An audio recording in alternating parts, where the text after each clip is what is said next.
환단고기 위서론자들의 주장 중에 하나가 근대 용어가 많이 사용됐다. 그 부분은 이제 박덕규 의원께서 좀 얘기를 했는데 제가 잠깐 자료 한 가지를 좀 보여드릴게요. 아니 PPT 그걸 주세요. 라이브. 예.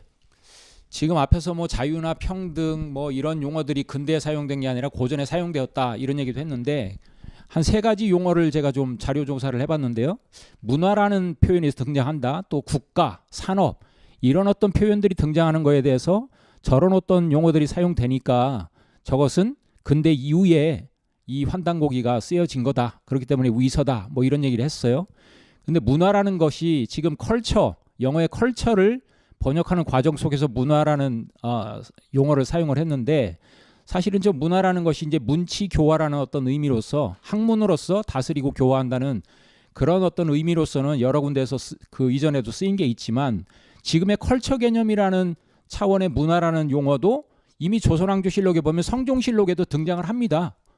저게 지금 자료를 제가 보여드리듯이 삼가 바라건대 전하께서 신의 생명을 아끼는 뜻을 불쌍히 여기시어 신의 병을 치료하려는 마음을 허가하신다면 신은 삼가 마땅히 몸을 한가한 곳에 던져가지고 복약을 마음대로 하고 정신을 한적한 것에 모아서 그 양생에 전심하여 어부와 전원과 더불어 성덕을 격양의 노래로서 칭송하고 관제와 동자를 거느리고서 문화를 욕기의 음영으로서 찬송할 것입니다 하면서 저 원문 밑에 있죠. 거기도 문화 개념이 지금의 컬처의 문화 개념으로 쓰인 것으로 우리가 볼 수 있어요.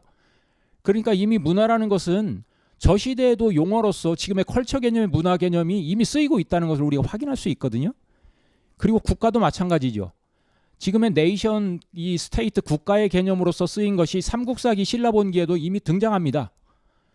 거기에 보시면 가을 7월에 영을 내려 말하기를 파사 이사금이 짐이 부덕함으로써 국가를 영유하니 서쪽으로 백제와 이웃하고 남쪽으로 가야와 접했다.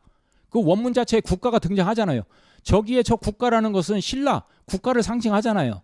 지금의 네이션 저런 어떤 용례들이 있는데 어떻게 저게 근대에 쓰여진 용어라고 얘기할 수 있습니까? 마찬가지로 인더스트리에 해당하는 산업이라는 저 단어도 이미 한비자 해로편에 지금의 인더스트리 개념의 산업 개념으로서 쓰이고 있거든요. 그러니까 이런 어떤 용례들이 충분히 고전에서 쓰이고 여러 역사서에도 등장하는데 이러한 것들에 대한 연구가 과연 학계에서 이루어지고 있느냐. 이루어지지 않고 이런 것들이 쓰였으니까 위서다. 이런 주장은 근거가 희박한 거잖아요. 그런데 이런 것들을 일반 국민들은 소위 말하는 교수들이 그런 얘기를 하면 믿을 수밖에 없지 않습니까? 그러니까 이건 국민을 희롱하는 거예요. 역사학자들이 직무유기를 하는 거고 또 자기들의 어떤 직권 남용을 하는 거죠. 국민들을 상대로 해서. 역사학자면 올바른 역사를 연구하기 위해서 돈을 받고 연구하는 거 아닙니까?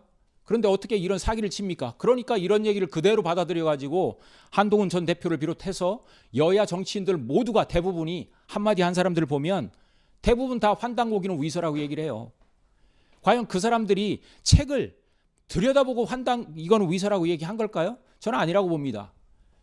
학자들이 저렇게 용례들이 있고 연구가 제대로 안 돼서 이루어지는 그 얘기들을 마치 사실인 양 얘기를 하니까 교수가 얘기하고 학자들이 얘기하는데 일반 국민들이 그럼 뭐라고 생각하겠습니까?